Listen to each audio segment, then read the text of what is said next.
तो मित्रों नमस्कार भोजपुरिया दर्शक का हालचाल बा सबके। और इन दिनों लगातार जो खबरें आ रहल बा जो चल रहल बा उस सब कुछ रुआ के लेके एक साथ आइल बनी। चूँकि बिहार में विधानसभा चुनाव बा, सरगर्मी बड़ा तेज बा, सियासी मीटिंग्स चरम पे बा, हमें चुनाव आयोग भी बिहार में आइल बा। तो ये तमाम खबरें सब कुछ लेके एक साथ आइल बनी। तो हम सबके बतावे खातिर पवन सिंह वाला मामला बड़ा भी आज ज्योति सिंह वाला उछलल बा, बहुपकल मेट्रो के उद्घाटन बा, वो एक मामला बा। इसके अलावा मुख्यमंत्री राजगीर में स्टेडियम का आज उद्घाटन कर दिले, विकास परियोजनाओं का लगातार काम चल रहा है, प्रशांत किशोर जी का अलग जलवा कायम है। ये तमाम खबर एक साथ लेकर के अगला कुछ मिनट हमारा साथ मिल रहा है, विश्लेषण करके बताइब कि का सच्चाई बा, का महत्वपूर्ण बा और बिहार के गलियारा में का चर्चा बा, कैसे वोटर का सोच रहा बा, वोटर के मन मिजाज में का बा। ये सब कुछ एक जगह एक समय में रउआ सब के मिली। बस ये लड़ाई बिहार में विधानसभा चुनाव के बिगुल बजला के बा और बिगुल बाज चुकल बा। चूँकि चुनाव आयुक्त के टीम और चुनाव आयोग पूरा बिहार में 2 दिन तक मंथन अभी कैले बा। इस सारा लड़ाई हमारा पीछे देखा था नहीं, विधानसभा यही में बैठे खातिर, यही में आवे खातिर हो रहा बा। ये जितना भी सियासी उठापटक मच रहा बा, इस सब के पैमाना सब कुछ ये आवे खातिर तय हो रहा बा। तब पहले हम बात करम चुनाव आयोग के। चुनाव आयोग पिछले 2 दिन से आइल बड़ुए और पूरा बिहार में कैसे वोटर लिस्ट सुधार के बाद कैसे वोटिंग बेहतर निष्पक्ष तरीके से कल जाओ, एकरा खातिर कवायद मंथन चल रहा बा।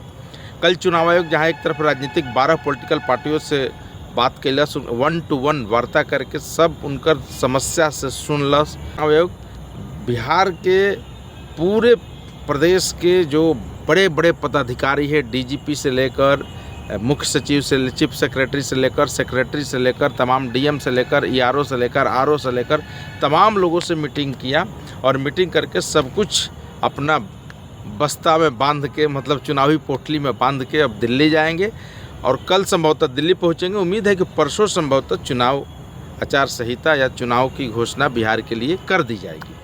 ये पूरा खबर बढ़ुए। चूँकि कल मेट्रो के उद्घाटन बा, इससे काल के समय हो सकेला कि रुक जाए, हो सकेला कि कल वो लोग पहुँचबे करी तब पूरा तैयारी व्यारी करे में एक दिन तो समय लगे जाए। तो अगला दिन यानी 1 से 2 दिन में अब चुनाव के सियासी बिगुल, सियासी लड़ाई रणभेरी बजी। और बाद पूरा बिहार चुनावी मोड में हेलीकॉप्टर से लेकर, जहाज से लेकर दौड़े लगी। केंद्रीय मंत्री से लेकर, प्रधानमंत्री से लेकर, मुख्यमंत्री से लेकर कई प्रदेशों का मुख्यमंत्री, सब कुछ बिहार में रनवे पर एकदम दौड़े लगी। अब तो 4-4 एयरपोर्ट बन गई बा, तो सब लोग के आवे जाए में काफ़ी आसानी हो गई बा। चुनाव आयोग ने स्पष्ट, आज सबसे बड़ी बात बा कि चुनाव आयोग भोजपुरी में धन्यवाद दिला संवाददाता के। और भोजपुरी में जैसे मोदी जी जहाँ जहाँ जालन वो इलाका के भाषा बोलन, वैसे चुनाव आयोग आज भोजपुरी में सब कोई के रउआ सबके धन्यवाद प्रणाम। SIR में बहुत रउआ सब मदद कैनी, मेहनत कैनी, सबके धन्यवाद प्रणाम करके चुनाव आयोग ही समाप्त कैला सा।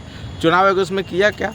चुनाव आयोग 12 दलों के साथ मीटिंग करके जो आज प्रेस कॉन्फ्रेंस किया, उस प्रेस कॉन्फ्रेंस में जानकारी दिया है चुनाव आयोग ने कि बिहार ही एक ऐसा प्रदेश है जहाँ पे एक बूथ पे 1200 वोटर हैं। नहीं तो किसी भी देश में, किसी प्रदेश में ऐसा नहीं है।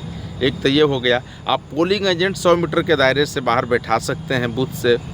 इसके अलावा जो पहले जो उस पर नाम लिखा रहता था और सिंबल रहता प्रत्याशी का कलर फोटोग्राफ रहेगा, चूँकि जनता के पहचाने में कोई समस्या ना हुई और वोट डाले में कोनो तरह की दिक्कत ना हुई।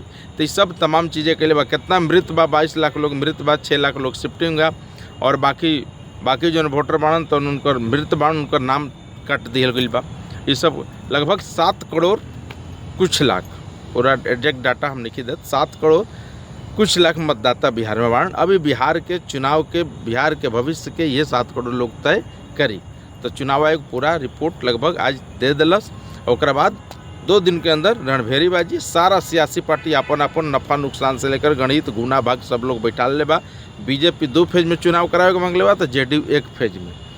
और केंद्रीय अर्धसैनिक बलों की तैनाती भी मांगा है, प्लस में धार्मिक स्थलों पर बूथ ना रहे इसके भी डिमांड किया गया है। उन तमाम बातों पे चुनाव आयोग ने अमल किया है और प्रेस कॉन्फ्रेंस जब दिल्ली से जाके करेंगे चुनाव की घोषणा, उस समय सब कुछ तय हो जाएगी। ये हो